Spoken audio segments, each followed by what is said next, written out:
The purpose of life is finding the largest burden that you can bear and bearing it. Compare yourself to who you were yesterday, not to who someone else is today. The secret to your existence is right in front of you. It manifests itself as all those things you know you should do, but are avoiding. Dreams shed light on the dim places where reason itself has yet to voyage. You're going to pay a price for every bloody thing you do and everything you don't do. You don't get to choose to not pay a price. You get to choose which poison you're going to take. That's it. You don't get to choose not to pay a price, you only get to choose which price you pay. In order to be able to think, you have to risk being offensive. There's some real utility in gratitude. It's also good protection against the dangers of victimhood and resentment. If you can't understand why someone is doing something, look at the consequences of their actions, whatever they might be, and then infer the motivations from their consequences. There are some games you don't get to play unless you are all in.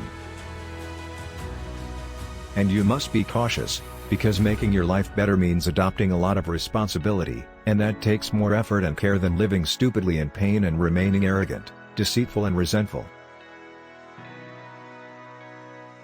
It is better, proverbially, to rule your own spirit than to rule a city. If you don't say what you think, then you kill your unborn self. Every bit of learning is a little death. Every bit of new information challenges a previous conception, forcing it to dissolve into chaos before it can be reborn as something better. Sometimes such deaths virtually destroy us. It's appropriate and praiseworthy to associate with people whose lives would be improved if they saw your life improve. We require rules, standards, values, alone and together. We're pack animals, beasts of burden. We must bear a load, to justify our miserable existence. If you fulfill your obligations every day, you don't need to worry about the future. The better ambitions have to do with the development of character and ability, rather than status and power. Status you can lose. You carry character with you wherever you go, and it allows you to prevail against adversity. If you remember that something bad happened, and you can figure out why, then you can try to avoid that bad thing happening again. That's the purpose of memory.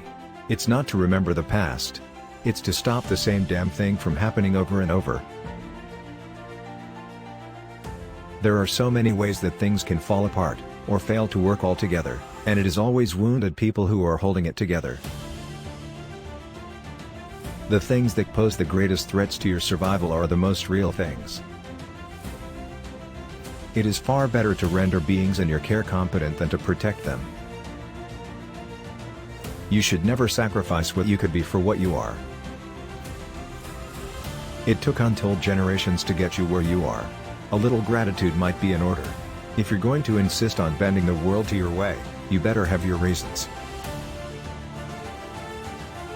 If you are not willing to be a fool, you can't become a master.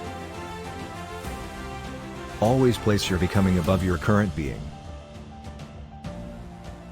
What you aim at determines what you see. You cannot be protected from the things that frighten you and hurt you, but if you identify with the part of your being that is responsible for transformation, then you are always the equal, or more than the equal of the things that frighten you. Consciousness is a mystery that faces the mystery of potential and transforms it into actuality. We do that with every choice we make. Our choices determine the destiny of the world. By making a choice, you alter the structure of reality. If you betray yourself, if you say untrue things, if you act out a lie, you weaken your character. And if you think tough men are dangerous, wait until you see what weak men are capable of. We believe that in reducing the scope and importance of our errors, we are properly humble. In truth, we are merely unwilling to bear the weight of our true responsibility. Ideologies are substitutes for true knowledge, and ideologues are always dangerous when they come to power, because a simple-minded I know-it-all approach is no match for the complexity of existence. You must determine where you are going in your life, Because you cannot get there unless you move in that direction. Random wandering will not move you forward. It will instead disappoint and frustrate you and make you anxious and unhappy and hard to get along with. Stop saying those things that make you weak and ashamed. Say only those things that make you strong. Do only those things that you could speak of with honor. The purpose of life, as far as I can tell, is to find a motive being that so meaningful that the fact that life is suffering is no longer relevant. If you have a comprehensive explanation for everything, then it decreases uncertainty and anxiety and reduces your cognitive load. And if you can use that simplifying algorithm to put yourself on the side of moral virtue, then you're constantly a good person with a minimum of effort. Set your house in perfect order before you criticize the world. It isn't precisely that people will fight for what they believe. They will fight, instead, to maintain the match between what they believe, what they expect, and what they desire.